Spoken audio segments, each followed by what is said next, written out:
Yeah, that's on. Good morning, everybody. If we haven't met, my name is Jason. I'm the pastor here at Faith Discovery Church, or FDC we call it, and we're honored that you've chosen to spend a little bit of your Sunday morning with us. Like Laura said, you've chosen a great day to be here. We invite you to come have lunch with us after church. These Sundays that we get to have lunch together are special ones, and so encourage you, whether you brought food or not, come. If we run out of food, we'll order more. It's not a problem. The biggest problem we'll have today is we ran out of food, and that's going to be okay. So, I hope you had see, I got off my notes there. I have a couple things that I remind myself to say before I jump into the deep end of what I have on my mind, but I really hope you had a great Christmas, and I hope you've been able to enjoy these past few days. My prayer this week has been that you feel the comforting presence of Jesus with you wherever you've been. I know some of you have had wonderful weeks with family that you haven't had a chance to see in a long time, and I know others of you have had tough weeks where there's been loss, and so wherever you've been, I pray that you've felt God with you. And I'm really glad that you're here today. I hope that service and the presence of the Holy Spirit encourage you. I hope the food that we eat today fills you. You being here has made my Sunday better. I hope you being here makes yours better as well. If you're joining us online, there's still time for you to get from there to here for lunch. And so please, but we're glad that you're there too. We're going to jump right into Scripture this morning. In Matthew chapter 2, the first 12 verses say this. After Jesus was born in Bethlehem in Judea, during the time of King Herod, Magi from the east came to Jerusalem and asked, "Where is the one who has been born King of the Jews? We saw his star when it rose, and we have come to worship him." When King Herod heard this, he was disturbed, and all of Jerusalem with him. When he called together all of the people's chief priests and the teachers of the law, he asked them where the Messiah was to be born. "In Bethlehem in Judea," they replied, "for this is what the prophet has written. But you, Bethlehem, in the land of Judah, are by no means least among the rulers of Judah. For out of you will come a ruler who will shepherd my people Israel." Then Herod called the Magi secretly and found out from them the exact time the star had appeared. He sent them to Bethlehem and said, "Go, search carefully for the child. As soon as you find him, report to me, so that I too may go and worship him." After they had heard the king, they went on their way, and the star they had seen when it rose went ahead of them until it stopped over the place where the child was. When they saw the star, they were overjoyed. On coming to the house, they saw the child with his mother Mary, and they bowed down and worshiped him. Then they opened their treasures and presented him with gifts of gold, frankincense, and myrrh. And having been warned in a dream not to go back to Herod, they returned to their country by another route. Historians will argue about just how much time happened between Jesus' birth and the arrival of the Magi. Some people will tell you it was 12 days. That's why we have the song, The 12 Days of Christmas. That's why some faiths and traditions celebrate something called Little Christmas about 12 days later. That's why some people don't take down their Christmas tree till a week or two into January. Other people will tell you it was likely 2 years, but by the time the Magi got to visit Jesus. The exact amount of time isn't our point today. Sometime after Jesus was born, Magi from the east came, and they visited and worshiped and gave gifts to the Messiah. In 1850, there was a Danish philosopher named Søren Kierkegaard who wrote this brief but you could say piercing essay. It's called Only a Rumor. And I'm going to read it for you in just a second. It comes out of this Advent book that I was gifted a few years ago. And it's actually, and this Advent devotional has a bunch of essays, and every day has an essay, and they're dated, and I don't follow the rules. I jump around for whatever reason. And so about a month ago, I read an essay dated for January 2nd. It's the one I'm going to read to you right now. And so it says, it's written by Kierkegaard in 1850. It says this. It's not long, I promise. Although the scribes could explain where the Messiah should be born, they remained quite unperturbed in Jerusalem. They did not accompany the wise men to seek him. Similarly, we may know the whole of Christianity, yet make no movement. The power that moved heaven and earth leaves us completely unmoved. What a difference. The three kings, or magi, had only a rumor to go by, but it moved them to make the long journey. The scribes were much better informed. They were much better versed. They sat and studied the scriptures like so many dons, but it did not make them move. Who had the more truth? The three kings who followed a rumor, or the scribes who remained sitting even though they had all the knowledge? What a vexation it must have been for the Magi, that the scribes who gave them the news they wanted remained quiet in Jerusalem. We are all mocked, the wise men must have thought. For indeed, what an atrocious self-contradiction that the scribes should have all of the knowledge of the coming of the Messiah and yet remain still. Kierkegaard would write, this is as bad as if a person knows all that there is to know about Christ and his teachings, and his own life expresses quite the opposite. We are tempted to suppose that such a person wishes to fool us unless we admit that he is only fooling himself. Only a rumor. I read that about a month ago, and I can't get it out of my mind. And so I've never preached a message or a sermon that contains kind of a little bit of a review or is based upon a poem or an essay that was written by someone 175 years ago.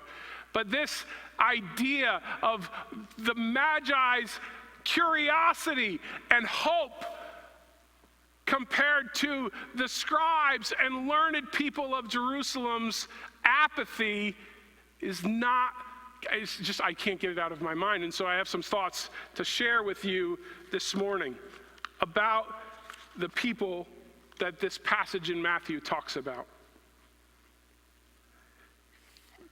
Kierkegaard describes a town living in ignorance and in complacency.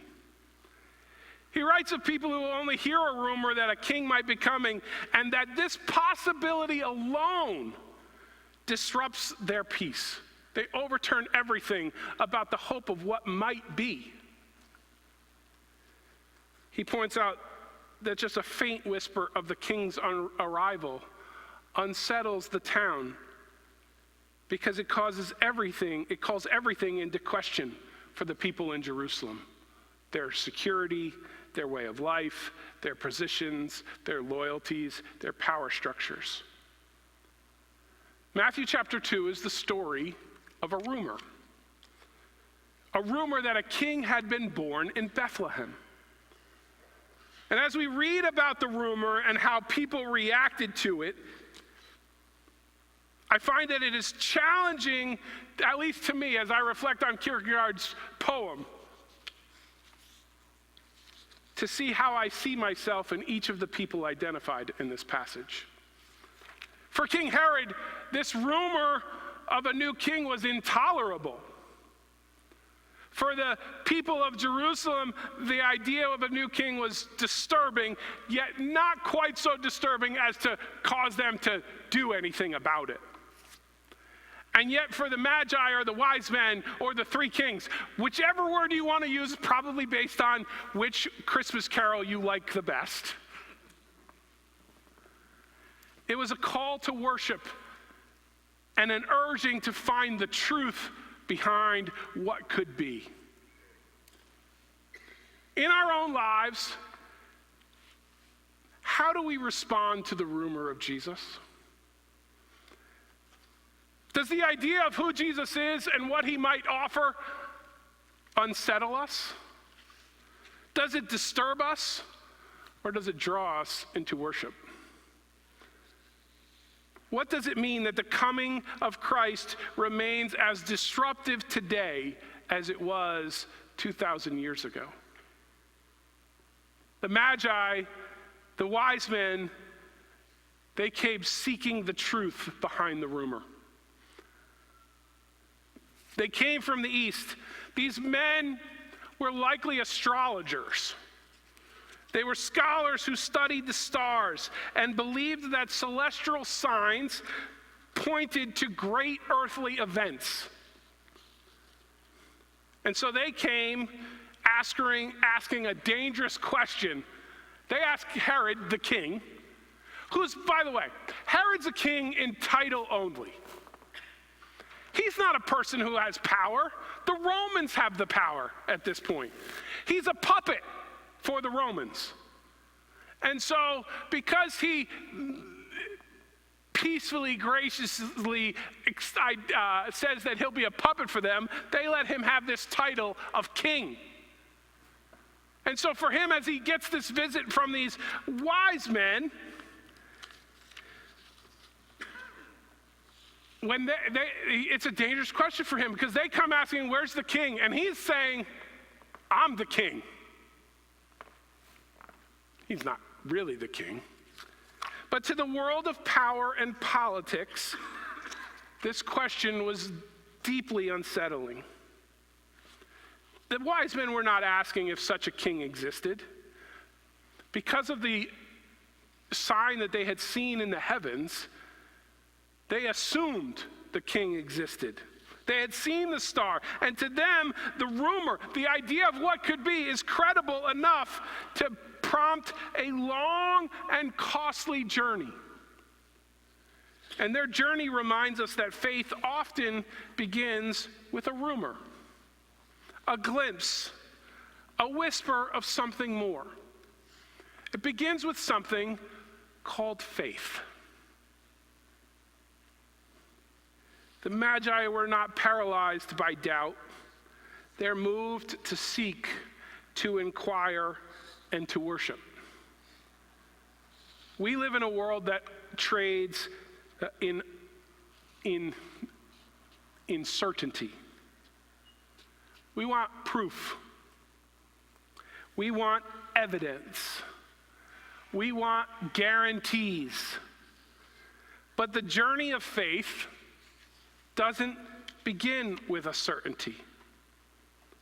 It begins with a willingness to follow what I'm calling a rumor that there might be something. There might be someone who can offer something greater than we can find ourselves. The wise men embraced this willingness. They left the comfort, we assume the comfort of their homes.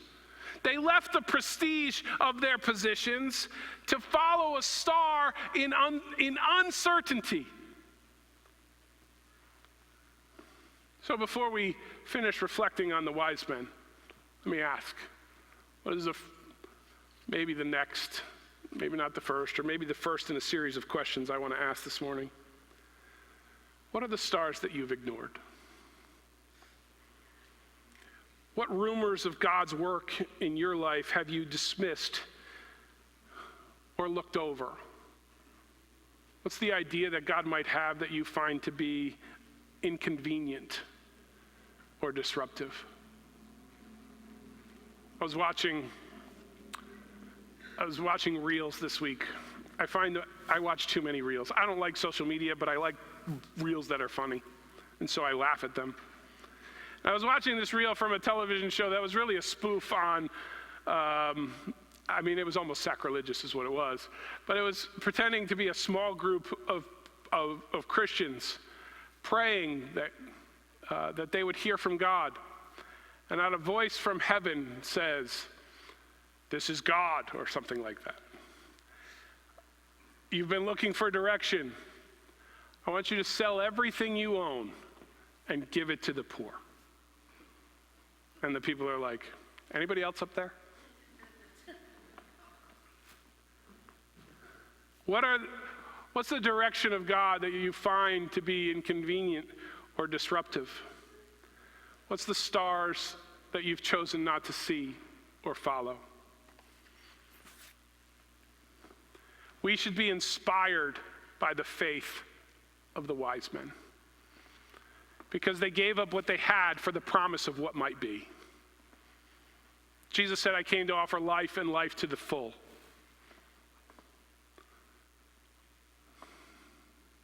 The gift of Christ, the gift of Christ's love, the gift of salvation is free. It's available to all of us, but it has a cost. And that doesn't make sense, right? How could something be free have a cost? It's free to get to heaven. But to live the life Jesus calls us into costs us something. For us to experience all that God has for us here will cost us. We will have to choose God's way over our way.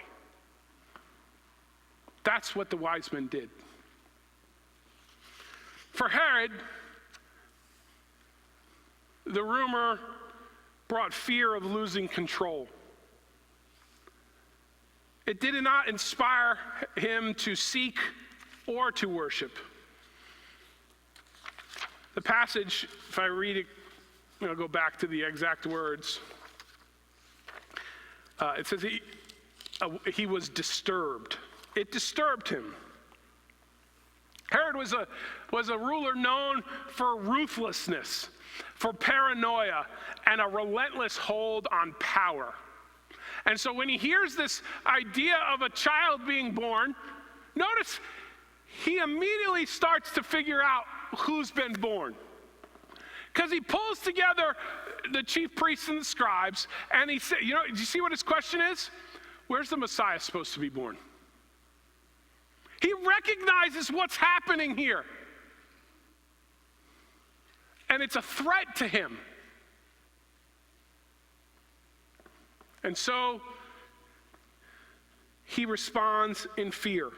Fear of losing control, fear of a rival, fear that his fragile kingdom might come crashing down. And it drives him to deception.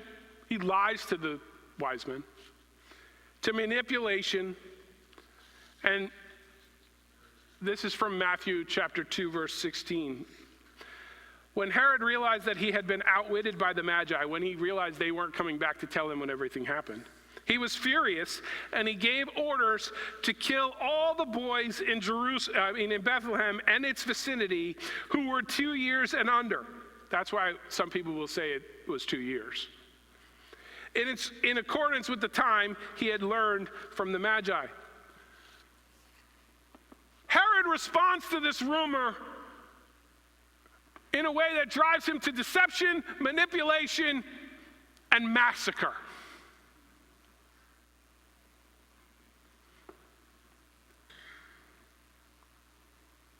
That's troubling to read.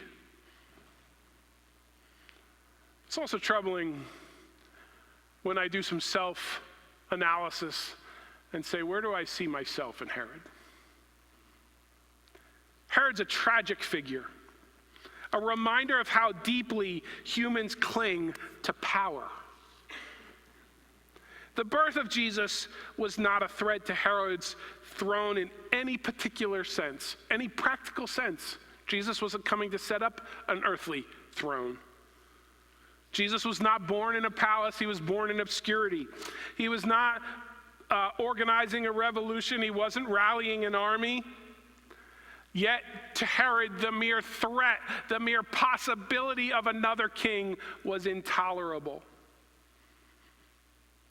In Herod, we see our own tendencies to resist the kingship of Jesus. How often do we cling to our small but important to us empires, our illusions of control, and our self-made identities? The rumor of Jesus, of who Jesus is and all that he offers, challenges all of those things. It tells us that there's a king who is not beholden to our plans, but asks for our allegiance, our willingness to live out his plans, and calls us to relinquish our grasp on any power we may think we hold. Herod's tragic story warns us that if we respond to the rumor, i.e. the truth about Jesus, with fear and with self-preservation, we risk losing far more than the control we think we have. We risk losing the opportunity to experience the true peace and freedom that comes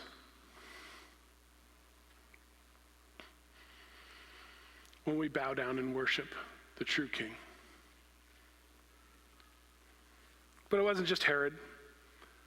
In Jerusalem, the rumor it was a disturbance in the status quo. Matthew tells us that not only was Herod disturbed, but all Jerusalem with him. Why would the people of Jerusalem be disturbed by the rumor of a newborn king? Why? They lived under Herod's oppressive rule. They lived as subjects to the Romans. One might expect the news of a new king, a potential Messiah, the promised one, would have been met with joy and with hope. Yet they are disturbed. That caused you to be like, why? Why would that be their response? See, the arrival of a new king means change. And I don't know if you know this, but people don't like change. Change is uncomfortable. Even when the current reality is difficult, we'll often choose the current reality of difficult over the fear of what could be worse. The people of Jerusalem had adapted to their current reality. They knew what to expect. The rumor of a Messiah threatened to upend their fragile stability. And remember, these are people learned in Israel's history. They would have talked about and questioned and marveled and thought how crazy it was that the Israelites in the wilderness murmured and actually hoped to go back to Egypt's slavery. The idea of what could be a promised land was so outside of what seemed possible in the moment that, you know what, I'd rather go be a slave in Egypt. Hundreds, decades, centuries later, first century Palestine, knowing that how crazy it was for Israel to have, the Israelites, for them to have given up on the hope of a promised land and what God could offer, they're right back in the same place. And once again, they're not willing to hope for what could be. They're willing to take scraps from the king's table.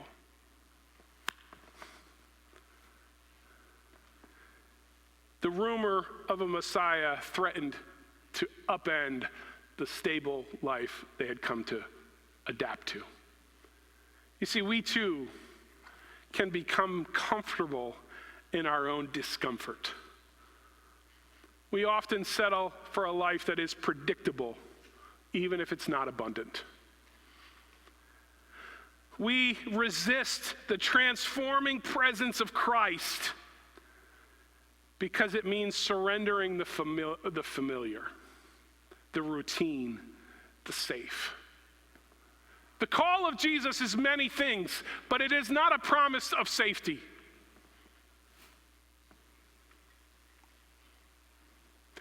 I'm guessing, I wasn't there, but when Jesus told the disciples, "You'll have problems," that wasn't their favorite thing he ever said.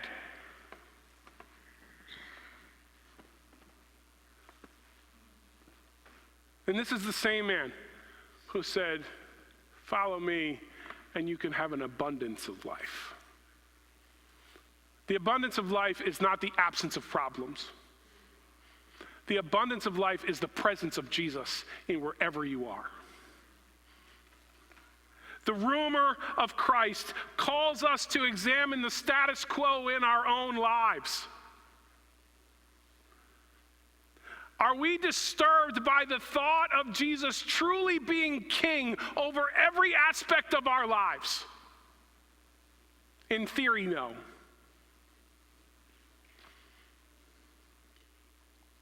In practice? Are we hesitant to let him disrupt our patterns of comfort, our habits, our priorities? Have we come to a point where we understand Christianity so well that it doesn't impact the way we live?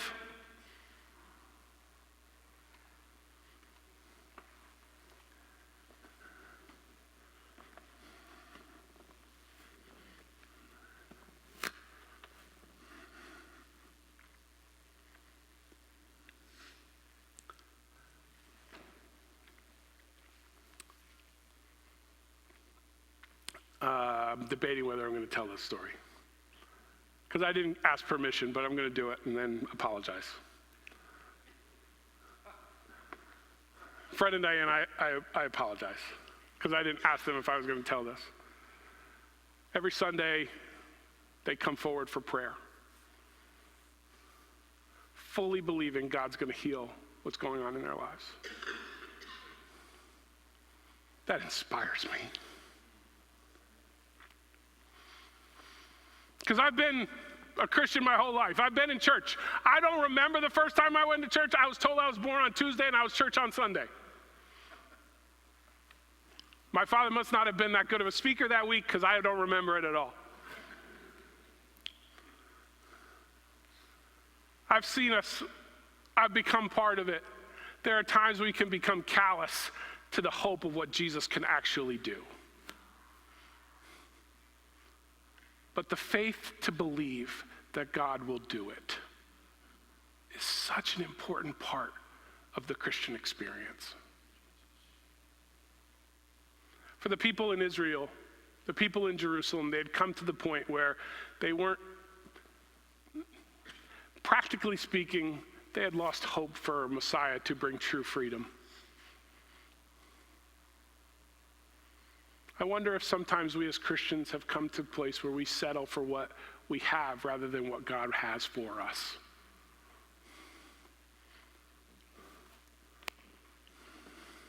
And so we have a choice. We can choose faith, we can choose fear, we can choose apathy. The essay only a rumor, it ends with an unresolved tension. The people hear the rumor of a king and they face a choice. We can respond with fear like Herod. We can become disturbed and paralyzed like the people in Jerusalem. Or we can respond with faith like the Magi who continue to seek, to journey, and to worship. It's a story all right there in the Gospel of Matthew. but it's our choice as well. The story of Christmas doesn't end with a peaceful manger scene. It continues into a world of rumors and fears and choices. The birth of Jesus was a divine disruption. It was a holy interference in the way things were. The birth of Jesus, the incarnation, the idea, the fact that God became man and dwelt among us is a disruption. It's meant to change us and to cause us to be open to change. But we don't like change, if we're honest.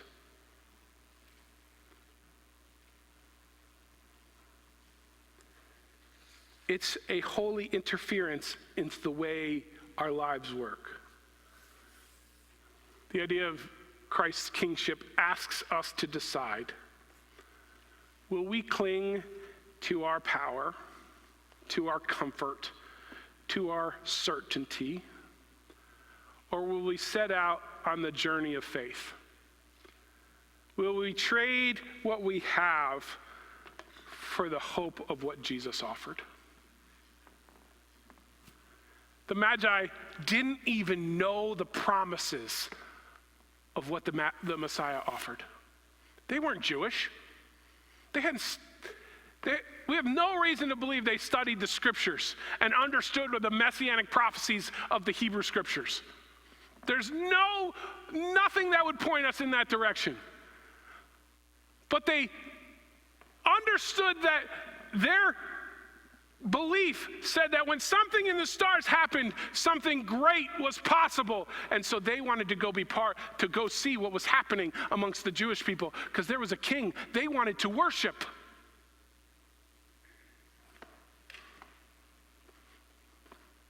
Today we live in a world that still hears the rumors of Christ. Our world tells us that power, that control, and that comfort are what matter. But in the faint whisper of a story about a child born in Bethlehem that still echoes throughout history, we are called to something deeper. It will cost us. We will become people who reflect the character of Christ in our world. We sang that song just a few minutes ago, I Choose the Jesus Way. I love that song, but I wonder about how that song relates if this is your first time you've ever been at church. Because there are some stanzas in there that are interesting. In fact, I didn't prep you this. Can we throw the verse of I Choose the Jesus Way up there? Thank you to our tech team who does a great job, by the way.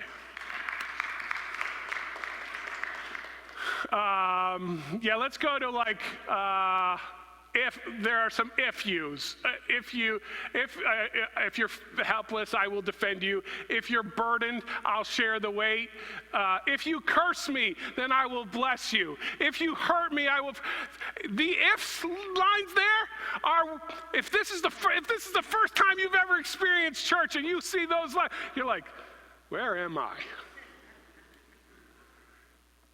Because that's not my idea of hope. But Jesus said,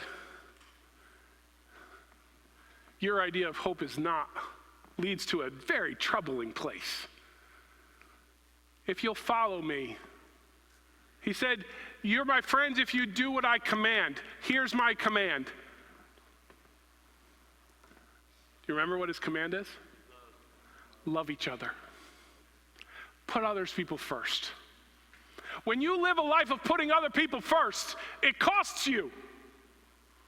Because you got to shovel the neighbor's walk when you don't want to.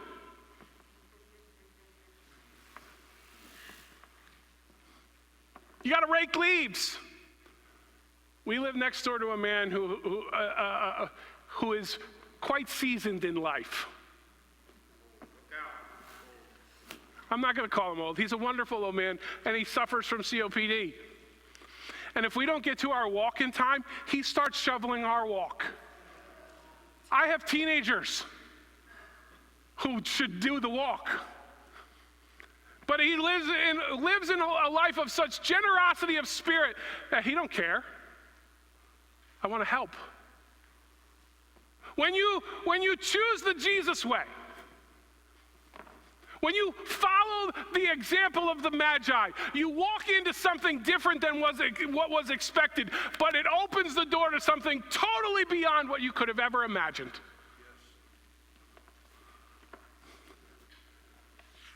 The rumor of Jesus, the rumor of our King invites us to worship, invites us to trust, invites us to want to be changed, invites us to see that a true king doesn't rule through fear or dominance, but a true king lives a life of love, of sacrifice, and of grace.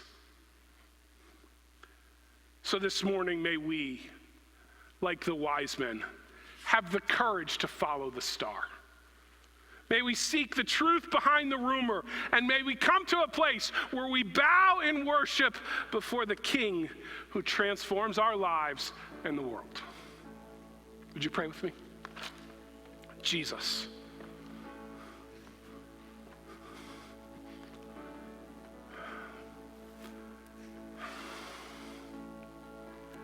Lord, help me to be willing to live the way I just preached. I pray our church would be filled with people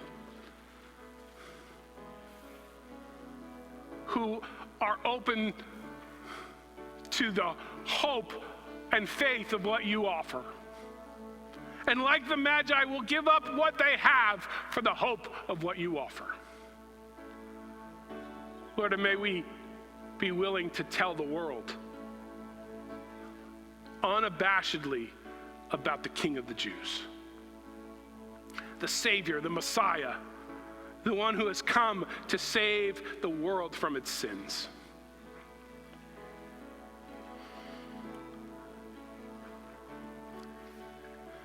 We're going to share communion together. This is a meal, and then we're going to share another meal. This one's not as much food, but it's so important. And so I'm going to invite the elders and deacons who come to serve, come forward, and we invite you to stand and come to whatever aisle you're closest to. You could come forward and receive the elements from the person serving and then take them back to your seat and